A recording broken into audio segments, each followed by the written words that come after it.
This week on the agenda, is it time to change the way the world works? 80 years after the Second World War in Europe ended, have we really learned the lessons of that conflict?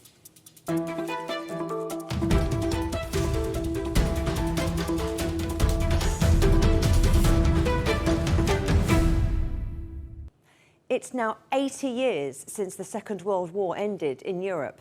In the wake of that brutal conflict, some of the key global institutions we rely on today, from the United Nations to the World Bank, came into being. But with increasing global trade tensions, the rise of the far right across much of Europe and beyond, and a raft of emerging nations demanding their voices are heard, is it now time to rethink the world order cemented 8 decades ago? Joining me now are Anton, Fedyashin, Professor of History at the American University in Washington, D.C. Marc Uzan, Founder and Executive Director of the Reinventing Bretton Woods Committee. And Wang Huiyao, Founder of the Center for China and Globalization.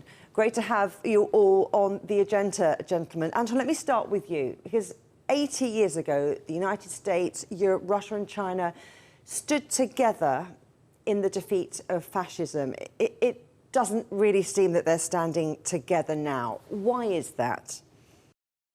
Juliet, there's a fairly simple answer to that, which is that common enemies very often bring together very unlikely allies. And the Second World War was just a particularly illustrative example of that. But the same happened during the First World War, or the wars, I should say, against Napoleon.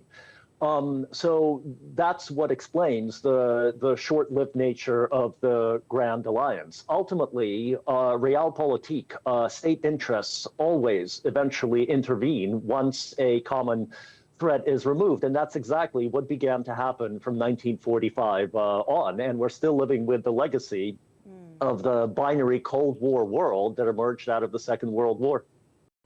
Marc, what do you think? What do you think that the last 80 years have taught us? Are we at risk of history repeating itself? Well, I think, we have to face a new reality that the global economic order that has been with us for the last 80 years is gone. Recently, the Secretary of State of the US mentioned that this international order doesn't fit for purpose and he was working against the United States. So I think this is like sometime a turning point in history, where I believe that this is a moment where you need to think about something different, a world that is becoming more multipolar, but we don't have yet the underpinnings to build up this multipolarity because you have still, concerns among many countries that we are still in this unipolar world. So we have these tensions between the US, who wanted to lead, but at the same time doesn't want itself, to take the predictability of this global public good. And you have the rise of new powers, China, of course, but also many BRIC countries. So I think we have to accept that this international order doesn't fit for purpose, that this international economic order needs to be reinvented. And number three, I think this is a good moment, this is an historical times, to start to think and to project ourselves to think about alliance of cooperation, coalition of the willing for moving forward. Huiyao, as Marc said, one of the key changes of the last 80 years has been the rise of China as a key global economic power. Do you think that the world, notably the West, has really started to accommodate and appreciate that change? Well, I think Marc probably is right. I think it takes time. We are in this really transition period. And of course, you see what has happened now and compare that with 80 years ago, when we just defeated, our common enemy, fascism, in the Second World War.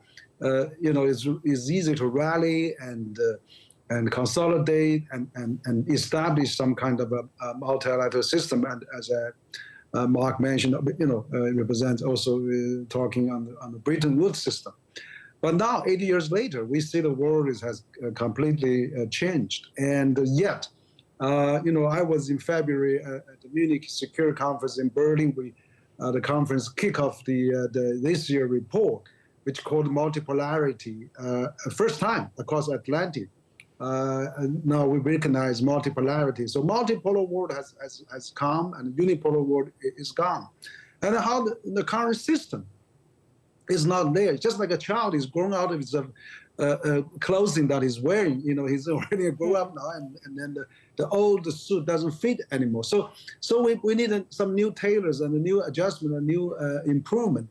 And that is the process we're going on now. So we need to find a new rally points, like climate change, like AI threaten, like aliens, like from pandemic, and also global poverty, and of course also the threat of we all got this trade war. World War III now is on trade war. And everybody going to zero-sum game, and that is not going to sustain. So hopefully those things will bring us together, and let's improve, enlarge, and enhance the current global system. It's interesting what you say about the suit not quite fitting anymore. I mean, Marc, I wonder what you think, because, of course, after the Second World War, that's when we saw the creation of institutions like the United Nations, the IMF, the World Bank, like NATO, for the security, for global cooperation, to all there to prevent another conflict and to encourage partnerships and collaboration. Do those institutions need a revamp, need rethinking 80 years on? Well, I think if you look back, over the last 3 decades, there have been so many financial crises. In emerging market, you remember Mexican crisis, the Asian financial crisis, we have the global financial crisis, and the world together were able to orchestrate international cooperation. That was what was so important about the inside of World War II, was exactly the capacity to create and to orchestrate international cooperation.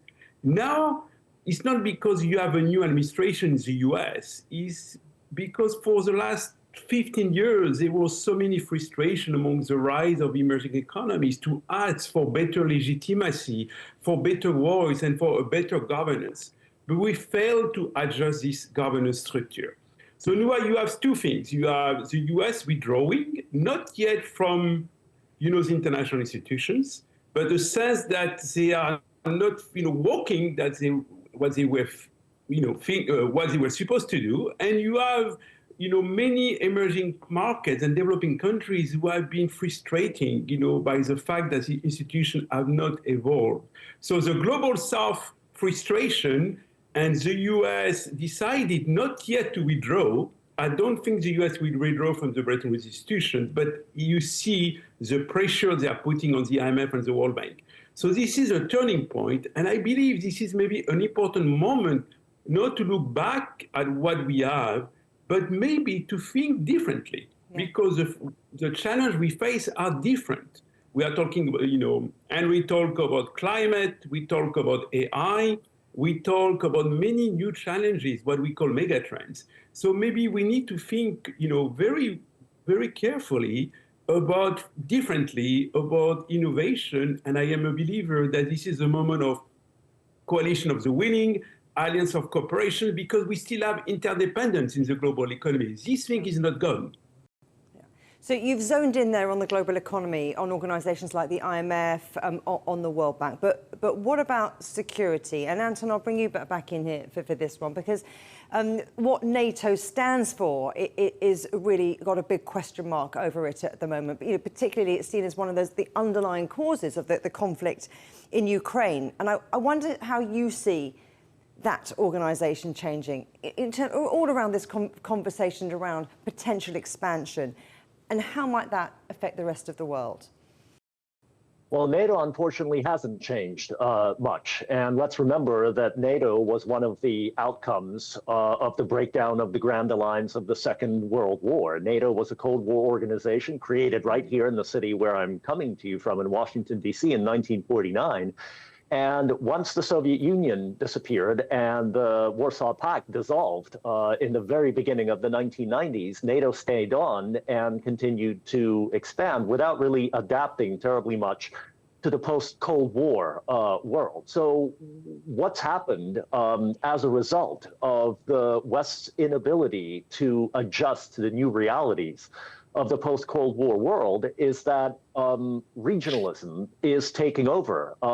Countries in Eurasia, neighbors of NATO, are creating their own security organizations, the Shanghai Security Cooperation Organization and others. So that's been the answer. The West's sort of obsession, I would say, with preserving its hegemony is triggering essentially a backlash that is moving the world in the opposite direction. It is moving towards multilateralism. That is probably a very healthy phenomenon.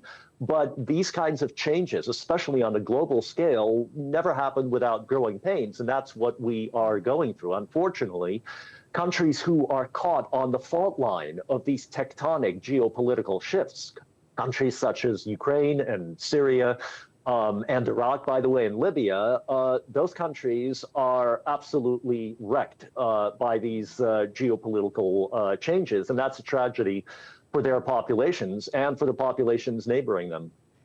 So while we're talking about the changing or maybe the increasing voice of the regions, Huiyao, I want to bring you in now, because at the recent BRICS meeting in Brazil, China's Wang said that every country has a decision to make. Shall we submit to unipolar hegemony built on dominance, or shall we forge a multipolar world built on equality and order? So how hard is it going to be to make that decision? How vital is it that the world gets it right? Well, I think things will naturally evolve as time goes on. And then the just concluded BRICS Foreign Minister meeting was a good example.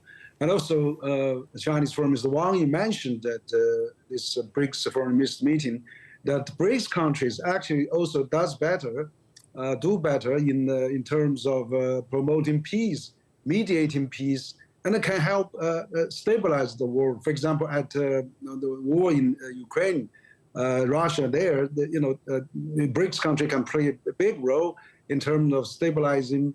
And then U.S. already said they don't want to send any troops there. It has to be European troops and non-European troops, as Defense Secretary of the U.S. said. So non-European troops could be China, India, Brazil, South Africa. So I think BRICS countries increasingly play more important role now. And that could be really the final push for this peace deal between the conflict of Russia and Ukraine. And I think also BRICS countries now GDP is already bigger than G7 now. So it's represent a thriving new power, house of the emerging economy. And so we have to find a way to work with the rest of the world. Particularly, I think the West will need to accept the BRICS countries. And then let's also come back to those newly emerging systems. Like I really hope that we would like to see probably developed countries join NATO's too, join BRICS as well. Like France wants to join BRICS or be a observed country. I mean, well, welcome that. And G7 could embrace China and India back into their system too. So let's really merge each other. You are me, I mean you. So that will be really a good mixture for the future security. Because other than that, if we are really campanized, we're really divided, we are in a rivalry, the world is going to be very dangerous. We're already seeing that now. We see now the U.S. launching this trade war against not just China, against the world. Yeah. So China, EU, global South countries, Japan, Australia, Canada, Mexico, we should work together to safeguard a multilateral system like WTO. We should not really abandon or because U.S. is not interested and we all stand still. We need to really put forward, and someday U.S. will come back. So that's probably the way to save the multilateral system from bankruptcy. And then we need to really replenish that and support that and enhance that. It sounds like all of you are leaning towards this multipolar world order because, Marc, let's face it, post-World War II, it was very much all about the big power being the United States. And now the states are facing very real challenges from the rise of China, at least, as well as we've been hearing, other emerging nations. Do you think any single nation can really expect to repeat that dominance, or is a multipolar approach just inevitable now? Well, I think the multipolar approach is the way to go. I don't think we want to replace one hegemon to another hegemon. And at the same time, I was in Washington 2 weeks ago during the spring meeting of the IMF and the World Bank. The big question was, is the US is going to withdraw from the IMF and the World Bank? So there was a feeling that maybe the larger shareholder will be willing to withdraw from the international institution that they were as a major creator. I believe that we are going to go to something very different. Henry mentioned, maybe the rise of regionalism. For example, yesterday at the Asian Development Bank annual meeting here in Milan, for a very historical thing took place that people have not yet noticed. The major ASEAN countries, including Japan, South Korea, and China, agree, number one, on the issue, what I will call, a type of capacity. You have, in Europe, something called European Stability Mechanism. In case we have a financial crisis, we can rely on this fund. And the Asian countries have something, similar called the famous Shanghai Initiative, but there was only swap line among central banks.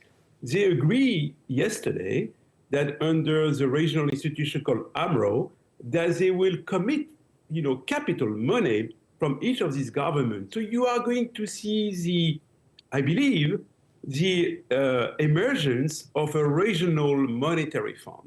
So you see that the world is going to adjust to new realities. If we cannot rely on global institutions, there will be a second-best solution. It's like diversification. I'm going to do more trade among my neighbors. I'm going to set up, new way in case we have a financial crisis, so new tools. Mm-hmm. So I believe that the whole world will adjust to these new realities. No one is asking the US to withdraw, but the rest of the world, 80% of the rest of the world is committed for the moment to multilateralism. So think about a world still, work in progress with a constellation of, I will say, different type of institutions that are going to emerge.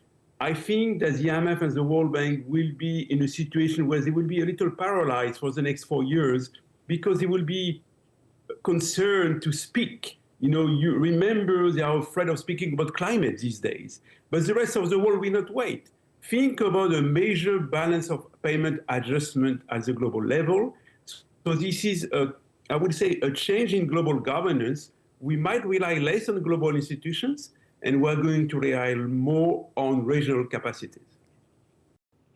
We'll pause there for a moment, but do stay with us. There's still to come here on the agenda. Reshaping the world. Does the UN Security Council need a rethink? Welcome back to the agenda. And let's return now to our discussion on the state of the world order 80 years after the end of the Second World War in Europe. Still with me are Anton Fedyashin, Professor of History at the American University, Washington, D.C. Marc Uzan, Founder and Executive Director of the Reinventing Bretton Woods Committee. And Wang Huiyao, Founder of the Center for China and Globalization. Anton, how much of the world's current issues stem from those three conferences, Tehran, Yalta, Potsdam, that ended the war in Europe? They turned the continent into a battleground of a hot and then a cold war. They sure did. And if you think about the geography of the conferences, the first one taking place in Tehran, which is not even in Europe, the second conference taking place in Yalta in 1945, which of course was Soviet territory, Soviet Union.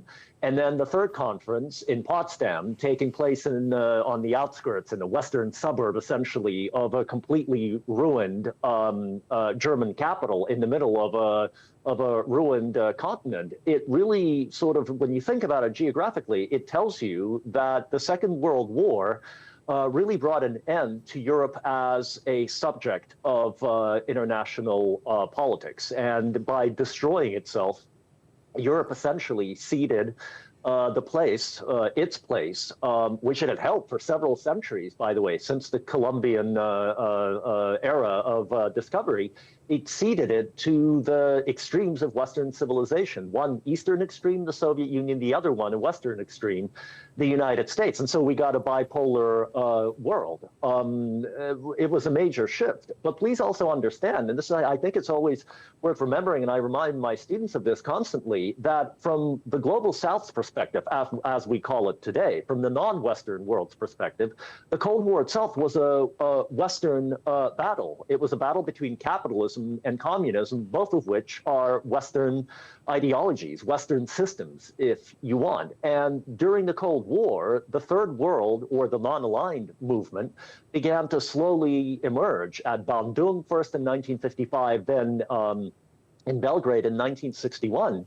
And countries tried to claim a role in running the planet, but they were simply overshadowed by the superpowers. The end of the Cold War was a catalyst that simply sped up a process of a recalibration, move towards multipolarity. And ironically, the Ukraine war, the Ukraine crisis, the broader issue since 2014 has been a catalyst that has sped this process up even more. So the multipolarity that we're all talking about really is a reality. It's no longer a projection. It is here. And so the big question for me is how the West will, especially the United States, will deal with imperial decline, something that other Western empires have gone through, France, Great Britain, Russia. We'll see how the United States manages this. Which makes me think more about how perhaps those big institutions that the world has come to rely on maybe need shaking up. I mean, critics of the United Nations and its Security Council say that it represents the world in 1945, not the world in 2025. Huiyao, does China want to shape the likes of the UN, the World Bank? And if so, how are they going to do it? Well, I think that, personally, I think basically is that UN probably needs to reform. I would think currently UN Security Council has 50 members, but why can't we get G20 into that? G20 has 80% of global GDP. And then, among the G20, you have 5 permanent members, so they can be really continue to be permanent members. We could have another 15, 16 as associate member. But then if we reform UN as particularly the veto power, I mean, particularly, that US has been used 80, 90 times since the last 80 years, and Russia used about 100 times over, and China only used 16 times. So we need to prevent abuse of the veto power. But I think one way to do that, we need to design new, let's say G20, some countries could have a 2/3 majority to veto a veto, and then the General Assembly could have another 2/3 majority to veto the veto. So, of course, that's it's just my personal opinion, but I think, it's going to take a long time to reach a new multipolar structure to really fit the world. For example, if you talk at G20 now, 10 of them are Western countries, another 10 are Global South countries. It's really well represented at 80% global GDP now. But I think now we can start something actually realistic. I was in Washington also about 10 days ago at this spring meeting of the World Bank. And let's get the World Bank, it's multilateral institution, World Bank, AIIB, which is managed by China, World Bank by US, ADB by Japanese, and then, IFDB and European banks. Let's all those enjoy similar charter bank works together. And let's get a chunk of Belt and Road Initiative, B3W, and EU Global Gateway, or even India's, Indian, Middle East, European corridor. And let's really work on the global deficits like the infrastructure. What do you think? Did you chime in with that? Have more meetings, more members on the UN Security Council? Aren't there more challenges or the same challenges that come with a more multipolar world? Well, I would like to differ with Henry a little, even if I share our, we have a long-term friendship. What I believe is it seems to me, a new strategy coming from the US. Okay, number one, the Secretary of Treasury, I think is really thinking about something important. We don't know yet. Okay, when you look at the current strategy, you can say, okay, this is very chaotic, trade wars, tariff, and at one point in time they are doing, bilateral deals. So there is not something that we can do through WTO, for example. So it's really US and China, US and EU, US and Canada and Africa and so on. I'm wondering that why I think I share with the current US administration, we still have major global macro imbalance in the world. Why the world has been so dependent to do trade with the US? And it goes back to the underlying of saving and investment and the fact that the US was the consumer of last resort. So we have a problem in the global economy that we have not yet resolved, major global imbalances. Europe was doing major surpluses. China should consume more. So I think there is maybe a potential for a major adjustment if we agree to bring back these discussions in an international forum. The IMF should be the forum where we should discuss these global macro imbalances. And I believe a deal can be made because this is a China interest these days to try to have a more balanced growth. And I think the Chinese authorities knows that. The US needs, to reduce consumptions, and the Europeans needs, so we need a major global adjustment. But at the same time, if we go back to, the thinking about Bretton Woods and the Bretton Woods conference, it was all global adjustment. I'm wondering if when the US is going to chair G20, and they said clearly they are committed to host next year G20 in the US, so there is no way for them to skip it. Yeah. They will maybe focus the G20 on global imbalances and on global governance. So maybe let's try to think, well, there is a problem at the global level. We can resolve it if we all agree that we all want to preserve multilateralism. So, Anton, what do you think? We've got lots of global imbalances here. Let's throw it ahead. What do you think the New World Order is going to look like in another 80 years? Well, I think I am a bit more pessimistic than my colleagues here sitting in Washington, D.C., because what we see with the Trump administration is just a very excessive form of what's always characterized American politics, which is America first. It's just other presidents have never said it or put it on red farmers' caps before. But every president, as all leaders of great powers, always put their country first. We're living through an extreme version of that, but I don't see the United States cooperating with the rest of the world. I think it's more likely that the EU will actually sober up and realize that it needs to start playing a more independent policy of the United States. So I think what we're headed for is multilateralism without the United States necessarily, which will be very ironic because remember that containment was the official American policy towards the communist world during the Cold War, and it produced some positive things along with some negatives. But I'm afraid that the more the Americans resist multilateralism, which most administrations seem to be doing, including the Biden administration, the more containment is going to be turned against the United States, except in economic terms. And this may actually favor multilateralism because it will remove a very powerful counterforce to it. And that we'll just have to follow the evolution of the BRICS and see what happens in the next decade or two. Anton Fedyashin, Wang Huiyao, Marc Uzan, thank you very much. Thank you. You can watch every episode of The Agenda in full on CGTN Europe's YouTube channel. And for exclusive extra content from me, my guests and the rest of the team, don't forget to check out @The Agenda Show on TikTok.